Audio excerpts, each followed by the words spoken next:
Realism by Francesca Pavente and Kelsey Ambrosen. Realism is one of the oldest philosophies of Western culture dating back to ancient Greece.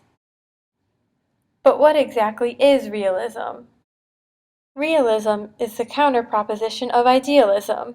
For one who believes in realism, science becomes important. A realist would say that the universe exists whether our mind perceives it or not. For example, when posed the question, if a tree falls and nobody is around to hear it, does it make a sound? A realist would say yes, it does. They would also say that the world of things is far superior to the world of ideas because whether we see it or not, the world is physically there.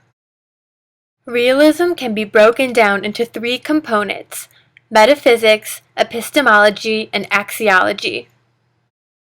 Realists stress the world of nature and physical things and do so through experiences and how we perceive these physical things. This is essentially what leads a realist to believe that reality is composed of two things: matter and form. Realists claim they know what they know through perception, rational thinking, and sensing. Sense realism emphasizes that knowledge comes from the senses and is sorted, classified, and categorized through one's mind. Aristotle, on the other hand, argued that perception was not the most efficient way to understand realism, and felt that deductive logic was the most effective way of understanding the world physically. Other realists felt that the scientific method was how knowledge was established through realism. Realists believe that one's values come from nature. They believe that natural law and moral law are the main determinants of what is good, and that this goodness can be achieved through living a virtuous life. Going along with this, they also felt that breaking away from this moral truth would injure individuals and society. Philosophers associated with realism include Aristotle, the father of realism, Jean-Jacques Rousseau, John Locke, and Johann Heinrich Pestalozzi. In a realist world, education would be formed around the idea that we need to understand the material world through inquiry-based lessons. There would be a focus on science and the scientific method, as well as liberal arts.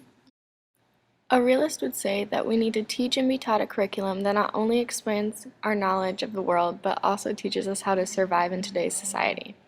They would also stress that we need to not only focus on the facts, but more importantly, what it took to arrive at those facts, and that all knowledge should be performance-based.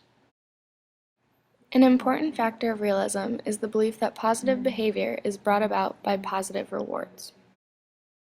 A realist take on education would be systematic, organized, precise, and have a natural order. For instance, days would be scheduled by ringing bells, classes would be constructed in time periods, and there would be daily lesson plans, prepackaged lesson plans being ideal. Lessons would consist of physical activity and include lots of manipulatives and pictures.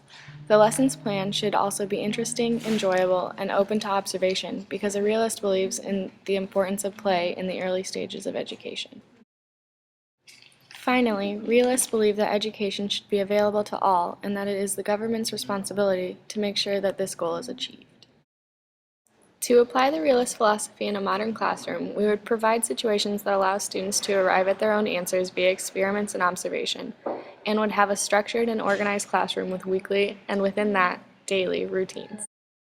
We would also create lessons that children enjoy and that make them excited to learn, and include as many opportunities as possible for students to play and exercise both in the classroom and at breaks in the day, such as recess. Remember, teaching is cyclical and is always open to change. Educators are constantly looking for ways to improve education, but a realist would say, in the end, we'll always return to the basics.